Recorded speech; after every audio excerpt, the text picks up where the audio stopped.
So Vegeta is going to learn the Hakai technique, the technique of the gods of destruction used to destroy things. Will it really matter though? And what kind of impact will this have on Vegeta and the future of Dragon Ball Super? Yeah, it's video time. Hey everyone, don't forget to push that like button on the video because it does help out the channel quite a bit. And if you are new here to Geekdom 101, hit that subscribe button and enable all notifications so that you get all my content delivered to you right when it comes out. I thank you for 6 years of support and hopefully many more to come. In chapter 69 of the manga, Beerus was comically slapping Vegeta around and taunting him and just humiliating him. And even if you're a Vegeta fan, well, maybe some people won't like it, but I thought it was quite entertaining. And he's pretty much kind of teasing that he's going to show Vegeta how to do the Hakai technique. And Vegeta already has assembled a tremendous arsenal of techniques from the past, not just the ones that he developed himself, like the Big Bang and Final Flash and Gallic Gun, but also the obvious final explosion that he was able to survive in Dragon Ball Super. But in the Moro arc, he learned how to teleport with the instantaneous movement, aka the Shunkan Ito, but also Force Spirit Fission, which may end up being probably the most useful technique Vegeta will know that Goku and the others do not. But what about the Hakai technique? Is this really a game changer? First of all, I have to say that the idea of Vegeta getting a new technique, or any character getting a new technique, is a good one. I've always wanted Dragon Ball to shift the focus back to being about technique versus just transformations. I always wanted the show to become more strategic, like how Dragon Ball used to be. But with Vegeta learning Hakai, will it really matter in the grand scheme of things? And I think that this whole Hakai thing is building up to a bigger moment. Not so much Vegeta's evolution as a character, because I don't think it's going to affect him at all, but I could be wrong about that. The chapter is early in the arc and we don't know what's going to happen. But I will tell you that I believe this is being done more so to set up a big moment, because really, what is the Hakai technique to Vegeta? Vegeta already knows how to destroy a planet with ease. He could do it in Dragon Ball Z. Vegeta already is, you know, I'm not going to power scale, but some would say he's universal tier, if not higher. Vegeta is extremely strong, and lest you forget how strong Vegeta actually is, let's go back to the Tournament of Power, the anime version. Vegeta was going against Toppo, who was a god of destruction in training. Now, what that implies is that Toppo had been trained to be a god of destruction for a certain amount of time. We don't know how much time, but he was next in line to becoming the GOD for Universe 11.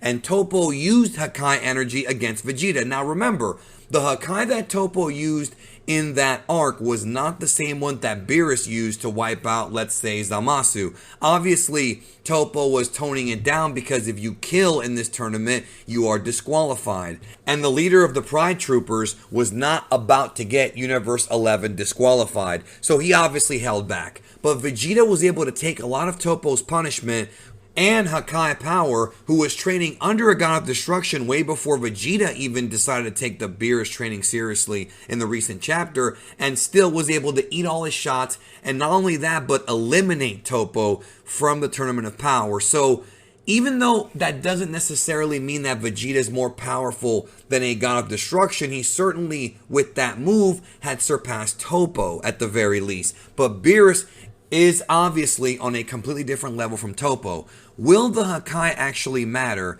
The answer is probably not, but it probably will. And I'll explain what I mean by that here in a minute. Now, what I mean by probably not is that Vegeta's not going to surpass Goku right now. Goku, with the ability to master Silver-Haired Ultra Instinct, Vegeta is not going to be able to surpass Goku in strength. It's just not happening with just learning Hakai. I've actually seen some people, I mean, it's mind-numbing. I have seen some people actually state that if Vegeta learns Hakai from Beerus, that'll put him at a higher tier than Goku because of how strong Beerus is. Well, first of all, that just makes no fucking sense. I mean, it's just bullshit. Comparing Beerus to Ultra Instinct Goku is a video that I had planned, but I'm going to be postponing because I want to see what else is revealed in this arc about Beerus' power. So I'm going to be holding off on that video for a bit to see if we find out more about Beerus. But the debate's been going on for months, and I was involved in it a little bit, about whether or not Silver-Haired Goku in the Moro arc has truly surpassed Beerus. Now, Again, I will make that video in the future. But for somebody to say that if Vegeta learns Hakai from Beerus, that means that he's going to be stronger than Goku, that's so stupid. That's so illogical. By that logic, if Krillin learns Hakai from Beerus, does that mean that Krillin is going to be as strong as Goku? Is that what that means? So because someone learns a technique from somebody else, it automatically makes them as strong, if not stronger, than someone else? No, it doesn't work that way, homeboy. That's not how energy has ever worked in Dragon Ball. Ever. Not ever has that ever worked. It does not work that way. Even when Goku learned the Kamehameha from Master Roshi, he still was not stronger than Master Roshi until later on in Dragon Ball. It takes time to get there. So the Hakai is not going to tip the scales in Vegeta's favor as far as pure strength and speed go, but it may be a useful technique for Vegeta. Now, where do I think this is going? I think that at some point in this arc, close to the end, Vegeta's going to Hakai somebody. Who is Vegeta going to Hakai? Obviously. Maybe one of the heaters. Maybe Granola. I don't know if it'll be them, but it's going to be somebody, and I have an idea of who it might actually be. But we obviously know that this is building up to something. It's building up to Vegeta learning to use the Hakai, where Goku couldn't even learn it, because like with Force Spirit Fission, Goku admitted that he couldn't learn that, and in the last chapter, Goku admitted that he failed doing the Hakai. But obviously Vegeta will learn how to do it, but against who? Well, the likely suspect is Frieza. At some point in the future of Dragon Ball Super, I could totally see Vegeta actually doing the Hakai on Frieza. Why would he not do it? It makes perfect sense. Vegeta's been wanting to get rid of Frieza for a while. Vegeta even told Goku in Dragon Ball Super Broly that he wanted to protect the Earth from Frieza, and that he has never been one to kill Frieza. Trunks killed Frieza, Goku killed Frieza at one point, but Vegeta's never been the guy to do it. He's just never been the guy to do it, and all the fans have wanted this for so very long. People have wanted Vegeta to kill Frieza since all the way back in the Frieza saga of Dragon Ball Z. All the way back to 1990, they've wanted this to be the case. All the way back then. We're talking about what, over 30 years now?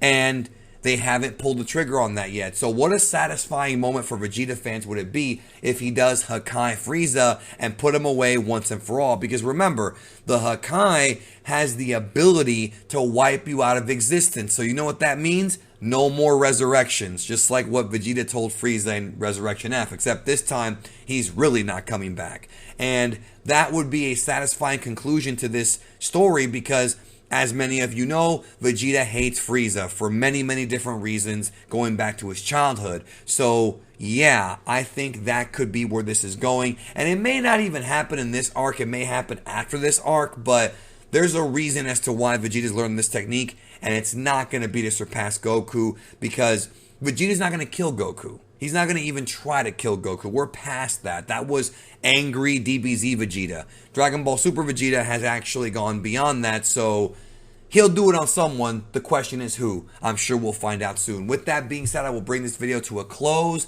And yeah, we'll see what happens, but Vegeta learning Hakai, it's not going to be a game changer for anything else, but I think we might end up getting that moment later on in Dragon Ball Super. If you enjoyed this video, check these videos out as well.